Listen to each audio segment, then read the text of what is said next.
નમસ્કાર, જય દ્વારકાધીશ, જય માતાજી, મહાદેવ હર. સ્વાગત છે મારું લીલીસ કિચનની અંદર. તો આજે આપણે બનાવવાના છે ગરમીમાં ઠંડુ ઠંડુ કુલ કુલ આપણને મન ભાવતી એવી વસ્તુ છે અને આપણે પીવાથી પણ આપણને ઠંડક મળે એવી વસ્તુ લઈને તમારી સમક્ષ રજૂ કરું છું આજે મેંગો કુલ ટી. એટલે એની માટે શું સામગ્રી જોશે આપણે જોઈ લઈએ. તેમાં બની જાય એવી આપણે બનાવવાના છે મેંગો કુલ ટી. એટલે અહીંયા મેં 2 નંગ મેંગો લીધેલી છે, કેરી લીધી છે, પાકી કેરી લીધેલી છે, જેથી સ્વાદ એનો એકદમ મીઠો આવે. ત્યારબાદ 4થી 5 ચમચી મેં લીધેલી છે ચાની ભૂકી. કોઈ પણ ચાની ભૂકી તમે લઈ શકો છો. કેરી મીઠી હોય છે સ્વાદમાં, એટલે મેં અહીંયા 4 જ ચમચી લીધી છે સાકર. તમે એની બદલે હનીનો ઉપયોગ, મધનો ઉપયોગ પણ કરી શકો છો. 1 નંગ લીંબુ છે, 4થી 5 ફુદીનો લીધેલો છે અને સેજ એવું સ્વાદમાં આપણને આવે એટલે આપણે નાખશું થોડું સિંધાણું મીઠું. તો આ માટે આપણે હવે જોઈએ રેસીપી કેવી રીતે બનાવવાની છે. મેંગો પલ્સને રેડી કરવા માટે મેં અહીંયા મેંગોને સુંદર રીતે પીસ કરી દીધેલા છે, એને આની અંદર એડ કરી દેવાના છીએ. ત્યારબાદ પાણી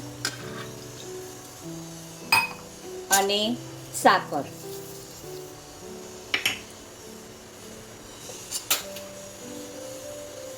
હવે આપણને જ્યારે આપણી કેરી એમ થાય કે આપણી ચડી ગઈ છે, એકદમ સ્મૂથ થઈ જશે, પછી આપણે આ ગેસની ફ્લેમને બંધ કરી દેવાનો છે.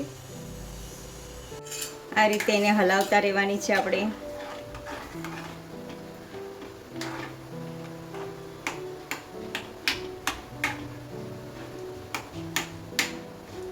આનું ઘટ્ટ મિશ્રણ તૈયાર થઈ જશે. ઘટ્ટ મિશ્રણ તૈયાર થાય પછી આપણે ગેસની ફ્લેમને બંધ કરવાનો છે, ત્યાં સુધી આપણે બંધ કરવાનું નથી.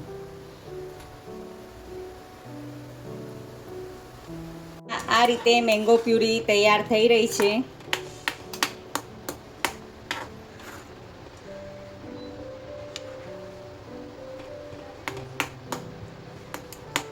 દસેક મિનિટ સુધી એને ચડવા દેવાની છે.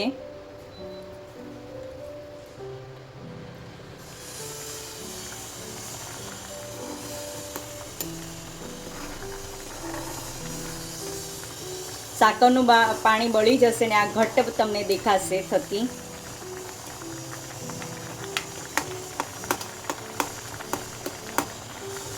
આ બબલ્સ તમને આવતા જોવા મળે છે.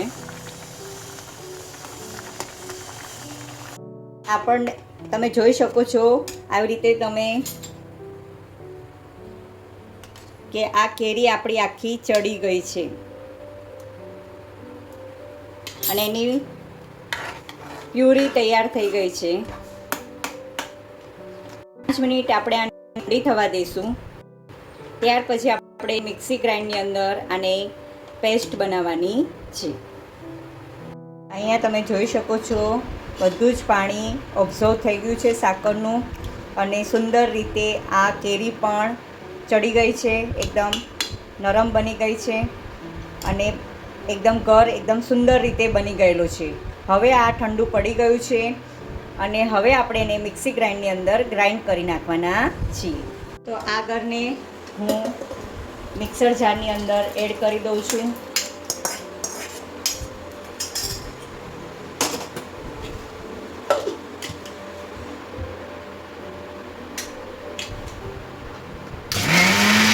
ગેસની ફ્લેમને ચાલુ કરી છે. 1 ગ્લાસ જેટલું મેં પાણી એડ કરી દીધું છે. એની અંદર મેં જે ચાની ભૂકી બતાવેલી હતી એ ચાની ભૂકી આપણે એડ કરવાના છીએ. આને બહુ ઉકાળવાની નથી, ઉભરો લાવવા દેવાનો નથી. એકદમ કડક તમે ઉકાળશો તો તમને સ્વાદમાં મેંગો કુલ ટી કડવી લાગશે. માટે આપણે એકદમ સેજ જ 5 મિનિટ જેટલી આપણે હલાવી લેવાની છે. ગરમ થાય એટલે ગેસની ફ્લેમને બંધ કરી દેવાની છે. સ્વાદમાં આ મેંગો કુલ ટી કેવી લાગે છે જરૂરથી તમે કમેન્ટ કરજો. ક્યાંથી જોવો છો તમે એની પણ મને કમેન્ટ કરજો કે મારી રેસીપી કયા દેશમાંથી તમે જોઈ રહ્યા છો એની જરૂરથી મને કમેન્ટ આપજો, જેથી મને બીજી રેસીપી સારી એવી તમારી સમક્ષ રજૂ કરવી ગમે અને મારી બધી જ રેસીપી તમને ડિસ્ક્રિપ્શન બોક્સની અંદર મૂકવામાં આવશે, એટલે તમે ફૂલ રેસીપી પણ એમાં તમે જોઈ શકો છો.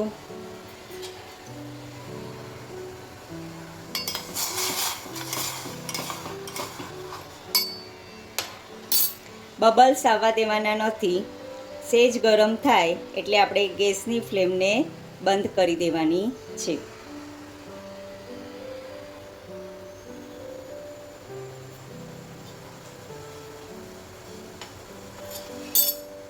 ગેસની ફ્લેમને બંધ કરી દઈશું. આ રીતે તમારે ઉકાળી લેવાની છે.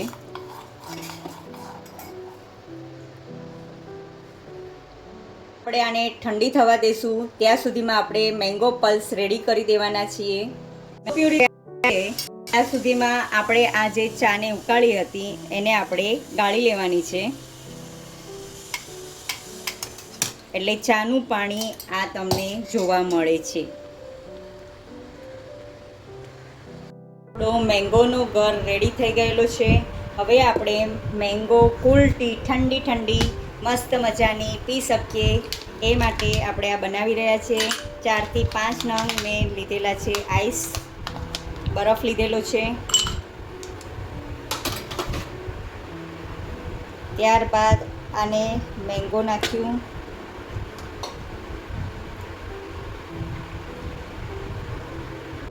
ચાર થી 5 નંગ બરફના ટુકડા નાખેલા છે. લેમનની સ્લાઈસ આપણે લીધેલી છે. અને આ રીતે ગોઠવી દઈશું સુંદર રીતે. 5 થી 6 નંગ મેં ફુદીનો લીધેલો છે. મેંગો આપણે હવે જે પ્યોરી બનાવી હતી એ આપણે એડ કરવાના છીએ. અને ત્યારબાદ આપણે જે આ ચા બનાવેલી હતી એ ચા એડ કરી દેવાના છીએ. સ્વાદ અનુસાર ચપટી આપણે મીઠું એડ કરી દેવાના છે. તમે જેવું ખાતા હોય એ રીતે આપણે એડ કરવાનું છે. એના પર થોડું લીંબુનો રસ એડ કરું છું.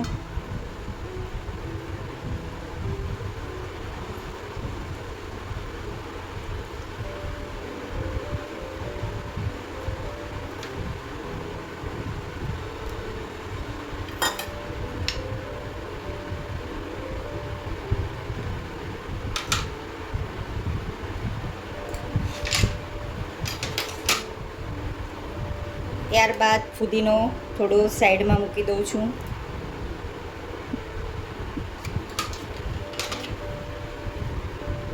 આ મારો મેંગો આઈસ ટી રેડી થઈ ગઈ છે.